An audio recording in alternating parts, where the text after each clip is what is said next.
one hand saying he won't be playing at all this summer, effectively finishing his England career, and then on the next hand he's offered Kevin an advisory role in one-day cricket. I'm not sure how those two marry up, but again, Andrew's got to be comfortable with that.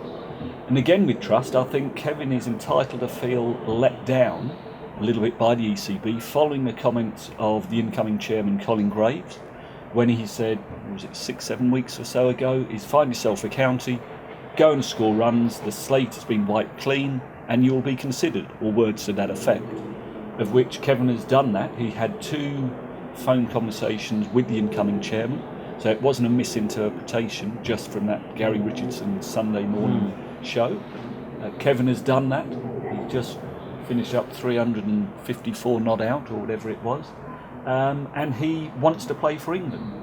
It doesn't mean he will play for England, but I just felt perhaps it could have been done differently by saying, at the moment the middle order is playing exceptionally well. We are going to back these guys, the Balances, the Roots, the Bells, etc., etc. But while you're still playing for Surrey and while still scoring runs, you are staking a great claim. This way I think they've just gone, bang, you're definitely not playing, nothing has changed. He said the ECB don't trust you. I'd like to know who at the ECB. That would be a question I would have asked if I'd been in the press conference. Who at the ECB doesn't trust you? Because from when that decision was made 14, 15, 16 months or so ago, there is now a new chairman, there is now a new chief executive, there is now a new director of cricket, and there will be a new coach. So which individual or individuals don't trust Kevin Pietersen, and how can that therefore have a major outcome on Kevin's career and also England? I think we've got to think of the public as well. They're talking medium and long term, which is absolutely fine. I'll keep saying Andrew Strauss, I'm impressed. I've always liked him as a person, liked him as a cricketer. But questions I would ask is, if it's only medium and long term, what about the here and now? I appreciate our one-day cricket has been very poor for a period of time now, and I fully understand why they want to look forward to the 2019 World Cup, and perhaps Kevin Pietersen wouldn't be around in that 2019 World Cup, so perhaps ignore him for one-day cricket now. But Test cricket, we've got an Ashes series. It sounds to me as they've almost written off this summer. Almost the results don't matter, which I don't think the public want to hear. And I'm an England fan. I certainly don't want to hear or interpret it that way. On a very basic level, for Kevin Pietersen, whatever you think, it's a confusing message that he has had, isn't it? Because as you said, let's just go back. We think he was told, go away, find a county. Surrey. He's done his side of what he was asked to do, hasn't he? He can't do any more. Correct. 355 not out. And then, really, on a brutal level, it looks as if the door's just been slammed in his face again. Now, I don't know whether you've had a chance to chat to him today or whatever, but if you have, how is he feeling? How did he look to you this morning? Obviously, he's gone out there and looked like he wanted to make 500 this morning. He did, and that's what I've always said. When he's been with us, we've never had a problem with him, and that's why we welcomed him back. And I think Surrey have a right to feel a little bit let down here with what's happened. Going back 4 or 5 years ago, Surrey were asked to take Kevin Pietersen. He had to be aligned with the county to be able to play for England, and he left Hampshire. He said he wanted to play at a London club. Now that's Middlesex or us. We were asked by the ECB to take Kevin Pietersen. I'm not saying we wouldn't have done, but we were asked. The club was asked, which they did. So they've helped the ECB again this summer. They've said, find yourself a county, go and score runs. So we've done that. Kevin has done that. The ECB may just see things slightly different to perhaps how we are. So I think Surrey and Tiger feel a little bit let down, but Kevin feels very let down. But it's really for English cricket, and I'll go back to it. Strauss, good man. He's just gone into the role. He has to do things his way. That's vitally important. Therefore, he can be judged and be held accountable, which is exactly what should happen. But yeah, I just thought there were a few mixed messages which may just need explaining in more detail over the coming days or weeks. I'm sure that more will happen over, as you say, the coming days or weeks. Just let's look at that 355 not out, and purely from a batting point of view. And I saw your comments yesterday on social media, and I've spoken to you about it. one of the best innings you could ever wish to see in the circumstances. And I've been saying all morning, you take into context the rest of that scorecard, and the next top score's 36 from Kumar Sangakkara, but it was just the manner he went about his business, wasn't it? Yeah, and what we were watching and just shaking our heads, whether that was Graham Ford, myself, the team as well, because who else in world cricket could play an innings like that? Now, people might say, well, A.B. de Villiers, Chris Gale, or whatever. Could they? Could they have done that in red ball cricket? Hugely talented players, don't get me wrong. A.B. de Villiers is a fantastic player, but Kevin Pietersen scored, 300 runs, near enough, in a day. It was how he played, the circumstances of the game. People say, well, it was only Leicester, you can only score runs against the attack, but let's not do Leicester a disservice. Also, the situation of the game from a Surrey point of view, and also knowing he had a meeting to go to that evening where his England future was going to be decided.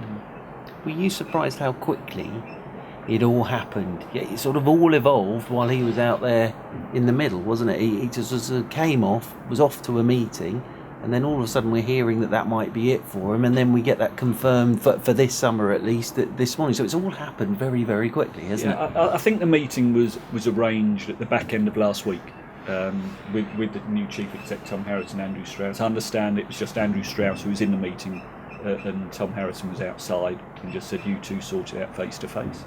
And then, yes, it came out, the meeting finished, and inside 10 minutes, Aggers had got some information or guessed very, very well, and then it all come to an abrupt halt, and then obviously Andrew's confirmed that this morning. It's too early probably to ask, but he's obviously confused, he's obviously cross, I would have thought, Kevin Pietersen at the moment. What happens here? People are already asking about his future. You knew from a Surrey point of view the IPL was always going to be on the cards, and you've got the Caribbean Premier League coming up as well, but people also thinking ahead, is he going to keep playing first class cricket? I suppose it's too early for those sorts of decisions to be made for him, because it was always going to be that he was going to head off to the IPL if his side hit the knockout stages. Yeah, first of all, and that's another thing, on the back of Colin Graves' comment, Kevin Pietersen has given up £250,000 by pulling out of that IPL deal.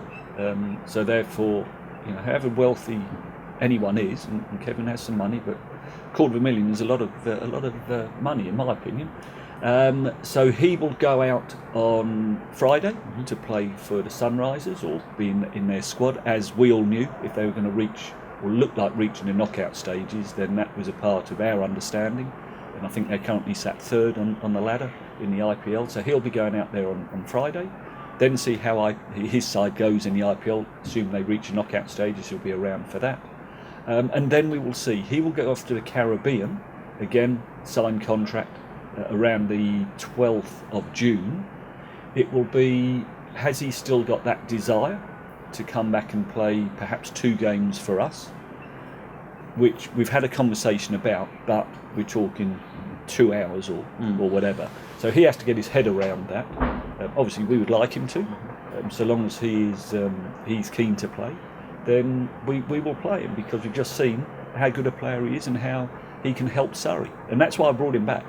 And that's why we had him back this year, because he had that desire to score runs. And if he scored runs, yes, it may have helped his cause, but most importantly, I'm worried about Surrey. And he's just put in a fantastic innings, which has got us into a decent position to hopefully force our first win.